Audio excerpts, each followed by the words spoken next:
Assim como um ladrão é aquela pessoa que roubaria se as circunstâncias permitissem, também o adúltero é aquele que teria relações sexuais ilícitas se as circunstâncias lhe permitissem. Isso habitualmente quer dizer se ele ou ela tivesse a certeza de que não seria apanhado. É isso que Jesus chama de coração adúltero. Isso serve não só para o adultério, serve para qualquer tipo de pecado. Para qualquer coisa que você ali na sua casa, em que ninguém está vendo, se as situações te permitissem, se você fizer aquilo, só diz que você tem um coração pecaminoso. Só diz que você só precisa de uma oportunidade, só precisa de uma situação. E hoje nós vamos falar sobre luxúria. Não sei se você já ouviu falar desse termo, pelo fato de ser pecado capital, você já deve ter ouvido falar, então a gente vai falar sobre luxúria. Às vezes, o nosso coração é salpicado por esse sal, às vezes tem um pouquinho desse fermento. E se a situação tivesse propícia, será que eu entraria? Se a situação tivesse oportuna, ninguém está me vendo aqui. Se eu sair daqui, ninguém vai me ver. Está tudo certinho. Será que se eu tivesse certeza de que eu não seria apanhado, eu faria? Luxúria, luxos, vem do termo latino, excesso, oposição à moderação. E no sentido mais restrito, você pode ter aí libertinagem, lascívia, idolatria do sexo, irrefreável impulso sexual. E mais à frente, por que luxúria é um pecado capital? A gente está falando pecado capital, cabeça. Ele é cabeça e dele procede outros pecados. Adultério, fornicação, prostituição, pornografia, incesto, pedofilia, zoofilia e muitos outros termos de pecado. Outros que a gente conhece muito bem. Então, luxúria é um pecado capital porque dele procede todos esses pecados.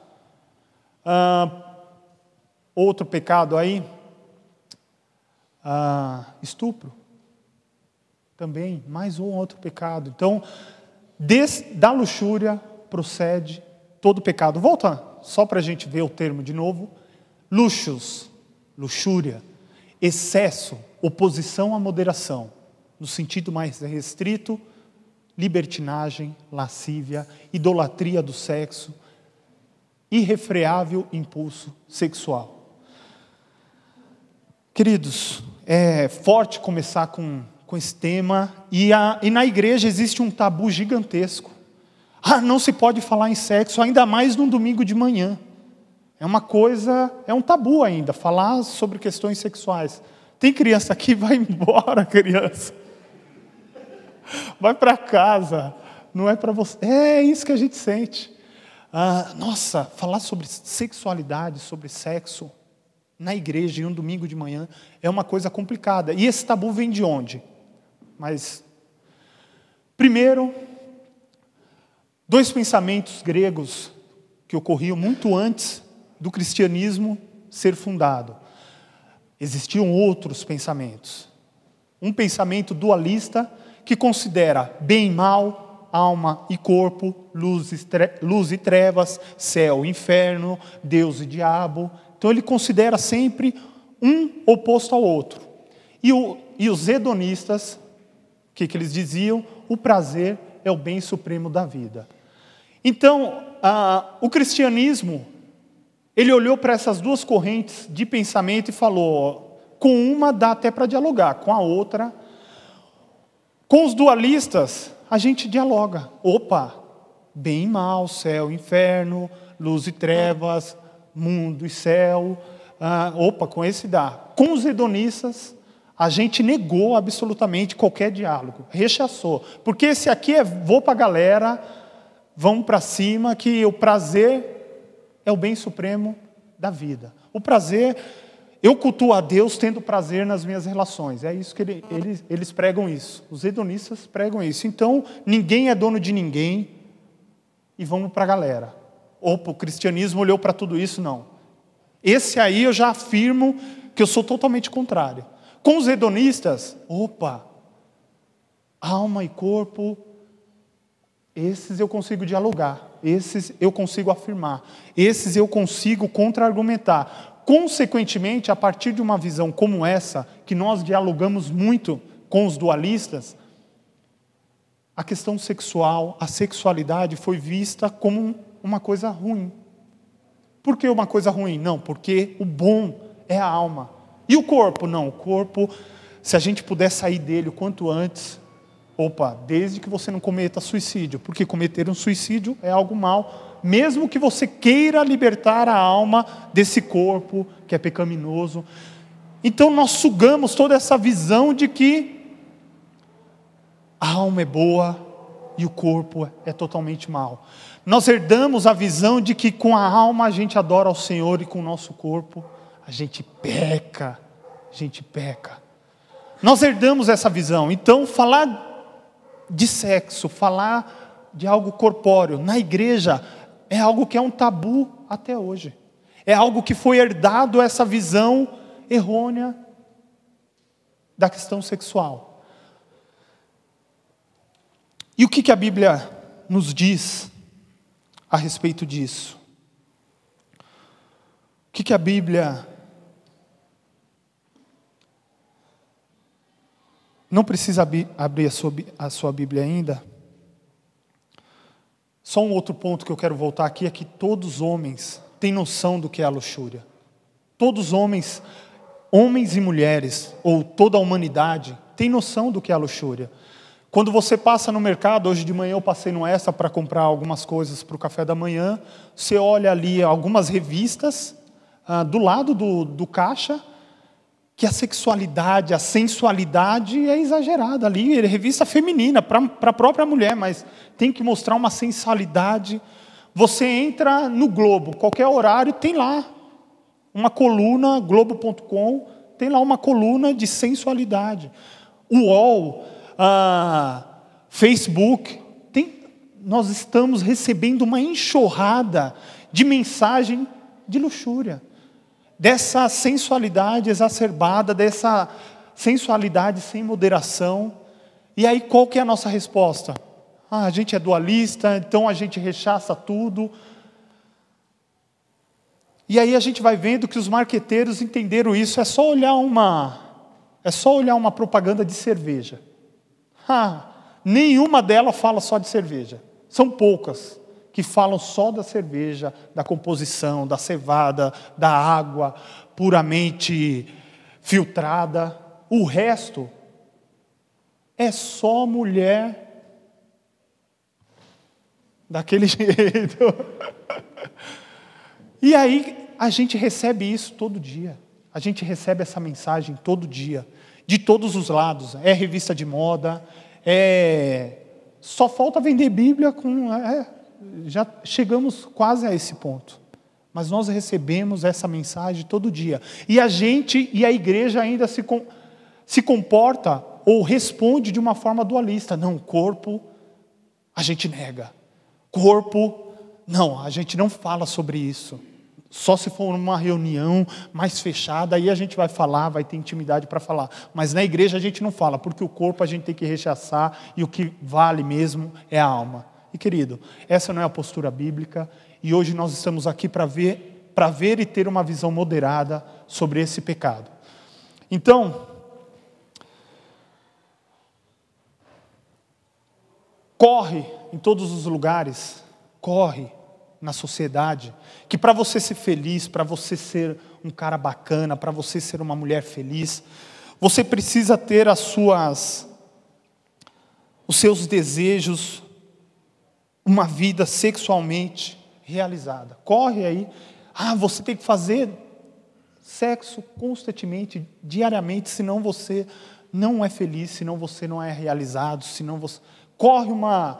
E sexo de qualquer forma, como adultério, como fornicação, qualquer forma, eles não estão nem aí.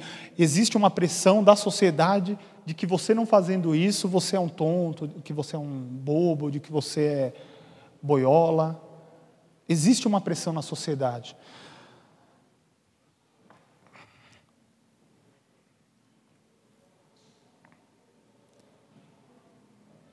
Assim, a igreja lidou com as questões sexuais, sempre dando um peso muito maior, por causa dessa questão dualista. Um homem pode ser avarento e egoísta, vingativo, cruel, invejoso, injusto, violento e brutal, ganancioso, sem escrúpulo e mentiroso, teimoso e arrogante, estúpido, moroso, indiferente a qualquer instinto nobre. E mesmo assim estamos dispostos a dizer que ele não é um homem moral. Na igreja, a questão sexual tomou uma proporção tão grande por essa visão dualista, que o pecado sexual é muito maior do que qualquer uma dessa lista gigante. Um homem pode ser visto cometendo tudo isso. Não, fica aí no banco, prega semana que vem. Ah, mas e se você cometer um pecado sexual? Opa, agora nunca mais você vai ter acesso nem aos porões da igreja. Os porões não te aceitarão. Não te aceitaremos, porque você cometeu o pecado dos pecados. Tudo por causa dessa visão dualista e errônea sobre a sexualidade. Mais um. Em relação ao orgulho, a luxúria ocupa uma posição bastante inferior. Primeiro, além do fato de ser um pecado da carne e não do espírito. Mesmo assim, é desnecessário dizer que os pecados da carne podem corromper o espírito. Queridos, nessa lista dos 7 pecados capitais existem 2 pecados carnais: gula e luxúria. Gula e luxúria. E eles estão, se a gente olhar para a questão pecadinho e pecadão, eles são menores do que outros pecados que estão diretamente ligados ao espírito. Só que a igreja lidou com tudo isso de forma errônea até hoje e ainda lida. Pecou. Não. Agora, a gente colocou um peso gigantesco num pecado que é mais um dentre a lista. Então você, Leandro, está dizendo que esse é um pecadinho, a mesma coisa da gula? É um pecadinho? Querido, é um pecado tão grande ou tão pequeno que foi necessário que Cristo morresse para redimir. Então, é um pecado. É usar a graça de Deus contra o Deus da graça. É usar a graça que Deus te deu contra o Deus da graça.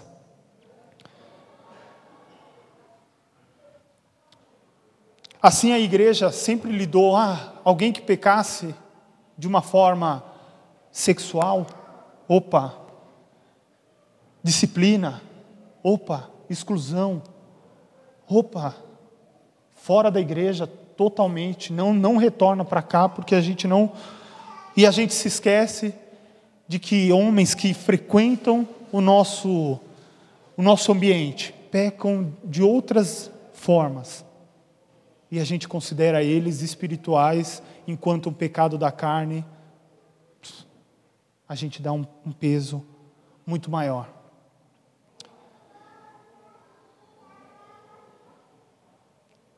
Então a igreja lidava com isso de 2 formas: ou ela excluía, ou disciplinava, ou se calava fingindo que nada acontece. Os nossos jovens, a gente não está sabendo de nada, mas sabe o que está acontecendo. Porque eles estão recebendo essa carga gigantesca de informação da internet, do Facebook, através de SMS, através do WhatsApp. Eles estão recebendo, como vocês também estão. A gente recebe no nosso trabalho lá mensagem de coisa que não tem nada a ver. A gente recebe diariamente essas mensagens. Mas o que a Bíblia nos diz a respeito da questão sexual? Não abra ainda, esse é um outro ponto. A Bíblia nos diz que o sexo é naturalmente bom. Ele é a expressão última da intimidade de um desvelar ou desnudar-se, tirar a sua roupa completamente, no qual 2 seres humanos engajados numa relação, num compromisso.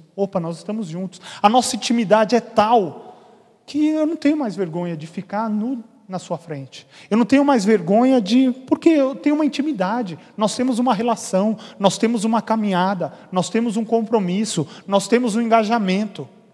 A partir do momento que não tem um engajamento, não tem um compromisso, não tem uma continuidade da relação, tudo isso é danoso, é enganoso, causa dano para a relação. Então existe um lugar correto para se ter relações sexuais? A Bíblia diz que sim. Deixará o pai e mãe e se unirá à sua mulher. A partir do momento que você assumir, opa, eu já consigo deixar meu pai e minha mãe. Eu já consigo ter independência suficiente para deixar pai e mãe. Aí sim, cabe. A Bíblia diz sobre isso. Então, duas pessoas que já têm um nível de intimidade tão grande, que ficar nu. Você não fica nu para qualquer um, porque é a sua intimidade. A partir do momento que eu tenho intimidade tal, uma caminhada tal com uma pessoa, você pode me ver nu, não tem mais o que esconder de você. Não tem mais o que negar. Está aqui, tudo o que eu tenho. Estou nu, porque eu tenho intimidade contigo. Agora, a partir do momento que não existe essa intimidade, causa um dano gigantesco, psicológico, espiritualmente e tantas outras coisas. E aí nós vamos ver como que a luxúria lida, como que a luxúria lida no seu dia a dia. Abra sua Bíblia em 2 Samuel 13, de 1 a 15. Nós vamos economizar alguns versículos aí. Depois de algum tempo, Aminon, filho de Davi, apaixonou-se por Tamar. Tamar era meia-irmã de Aminon. Ela era muito bonita e era irmã de Absalão, outro filho de Davi.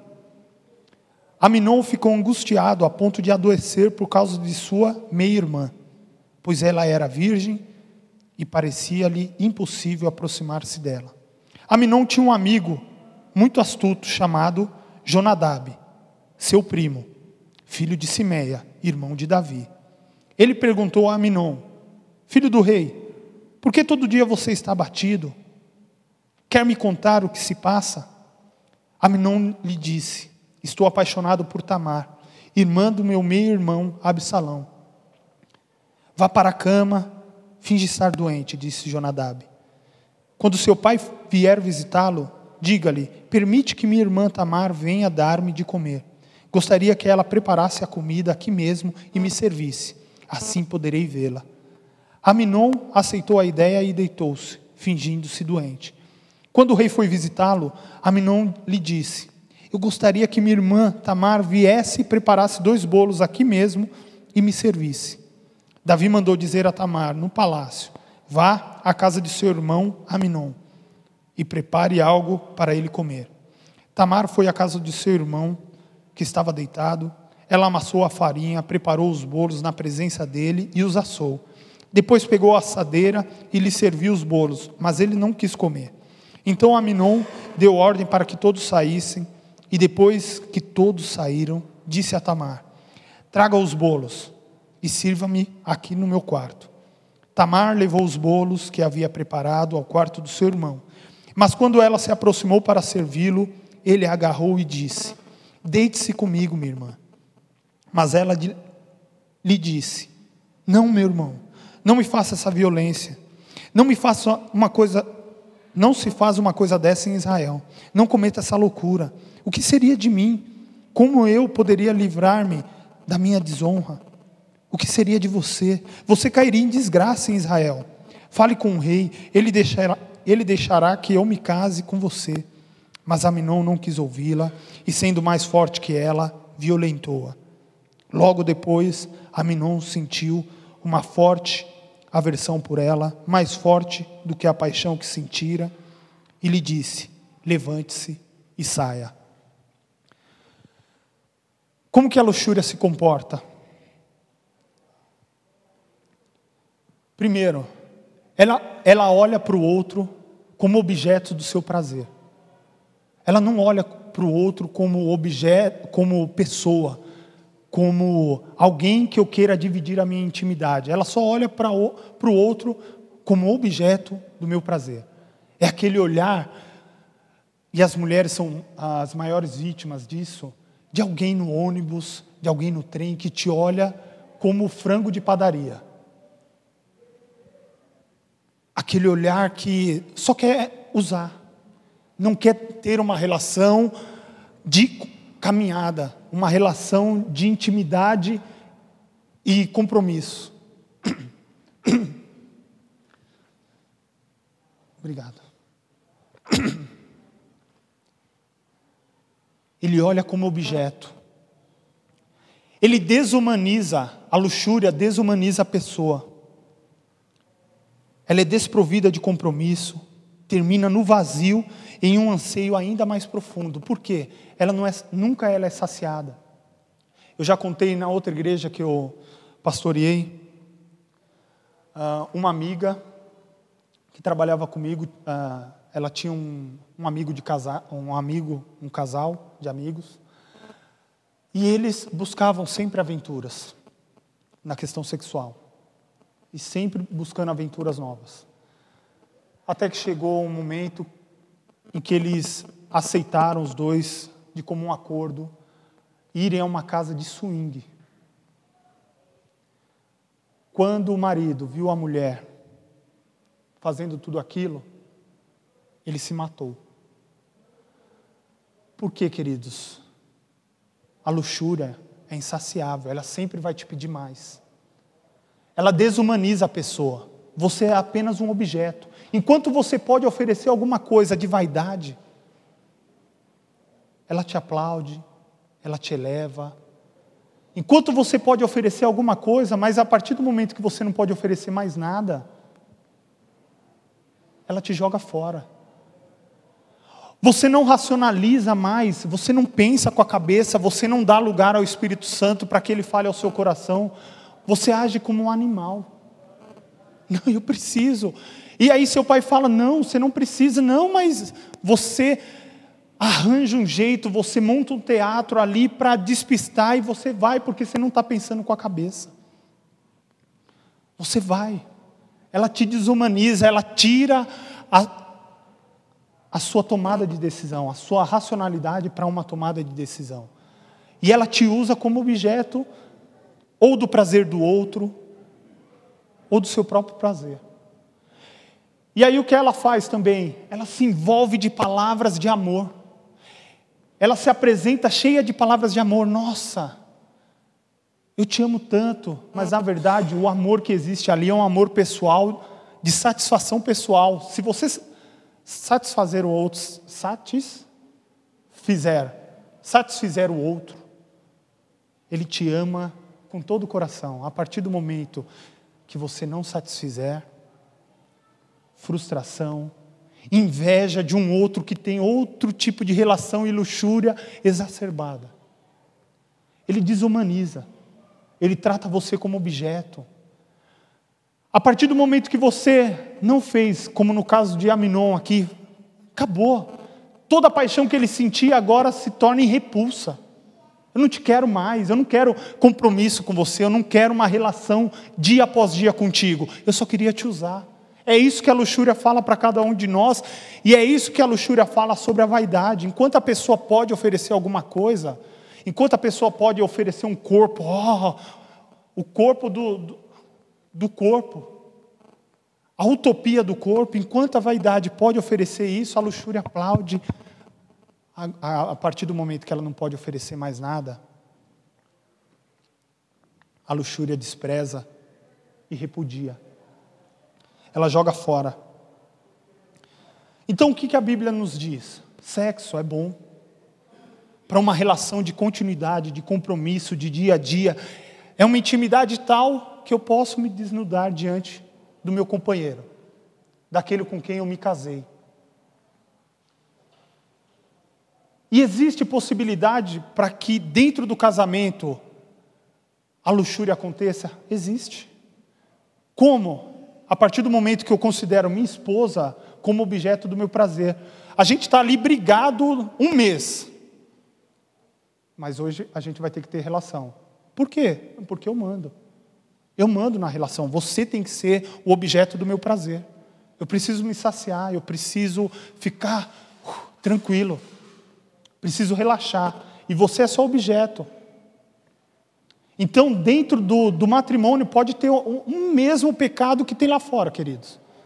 Quando eu uso o outro como meu objeto, quando eu uso o meu marido como meu objeto, minha esposa como meu objeto, a gente está brigado, não tem relação, não tem intimidade nesses dias.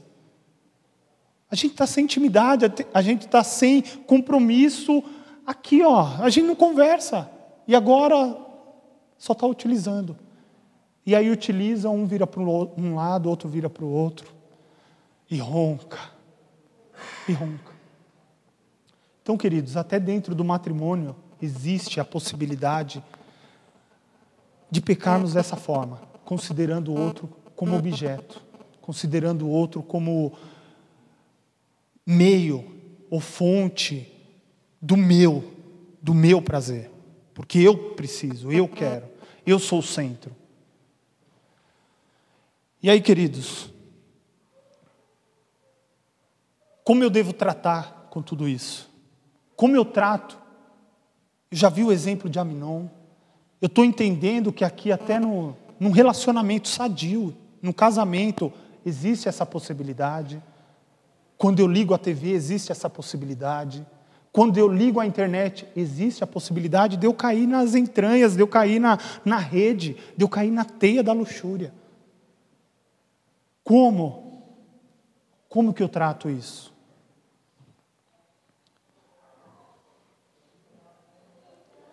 O contraponto à luxúria é um coração puro. Bem-aventurados os puros de coração. Mas como eu vou obter essa pureza se eu recebo uma carga gigantesca de luxúria todo dia, toda hora, no meu trabalho, na minha casa, no meu WhatsApp, nas minhas mensagens? Como?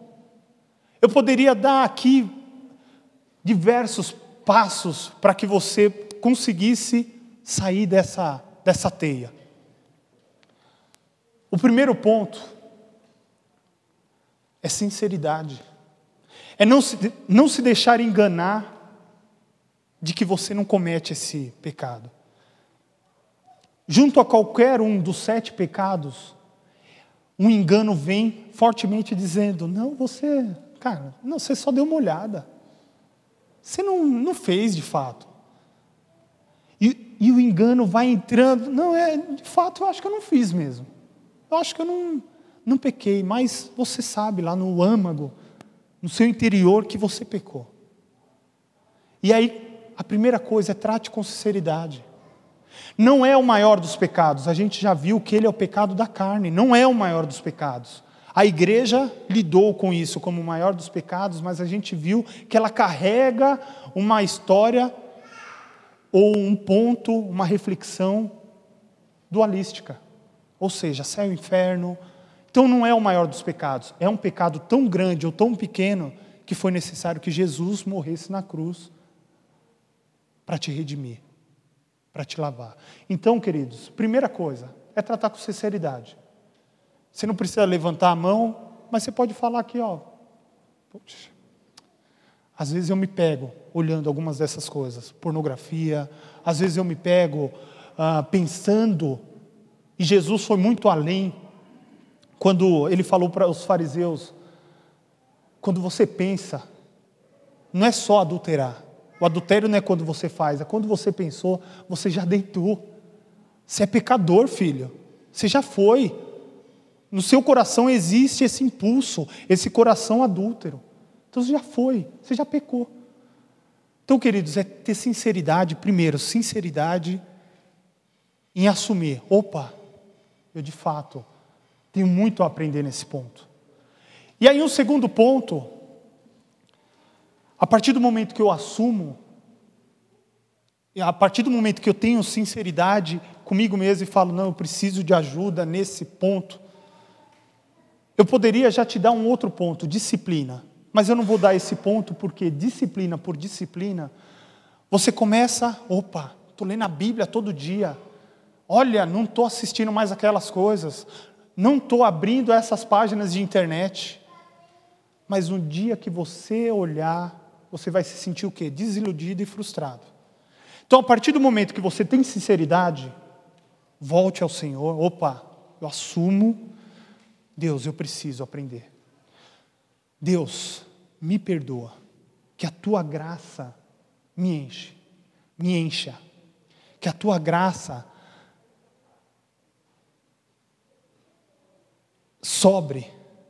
Que a Tua graça me preencha como um todo. Me perdoa. E a partir disso, uma caminhada de disciplina. Se você tem alguns amigos que você pode compartilhar isso, compartilhe. Vamos caminhar junto. Queridos, estamos no mesmo barco. Passamos pelas mesmas aflições. Vamos caminhar junto. Olha, de fato eu tenho dificuldade. É mais um pecado. É mais um pecado, não é o pecado. O pecado com O maiúsculo. É mais um pecado. Tão grande que foi necessário que Jesus morresse na cruz. Então, primeiro, sinceridade. Segundo, pedido de perdão para a graça te preencha. Terceiro, disciplina. E quarto, não venha me dizer que você nunca pensou, agora eu sou moralista. Eu estou tão longe, faz tanto tempo que eu não abro um site desse, faz tanto tempo que eu estou tão distante desse pecado. Não seja moralista, queridos.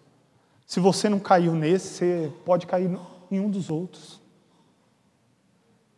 Usando a graça de Deus contra o Deus da graça. Então, queridos, primeiro, sinceridade. Não deixe que o engano te tampe os olhos, te ofusque. Segundo, peça perdão. Terceiro, disciplina. Busque disciplina. Quarto, não caia no moralismo.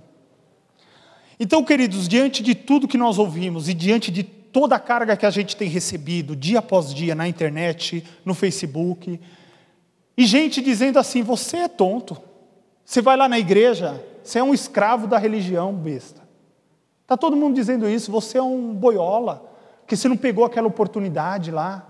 Está todo mundo dizendo que a gente é tonto, que a gente é bobo, que a gente que não lida com esses, que não deixa esses impulsos, que a gente é besta.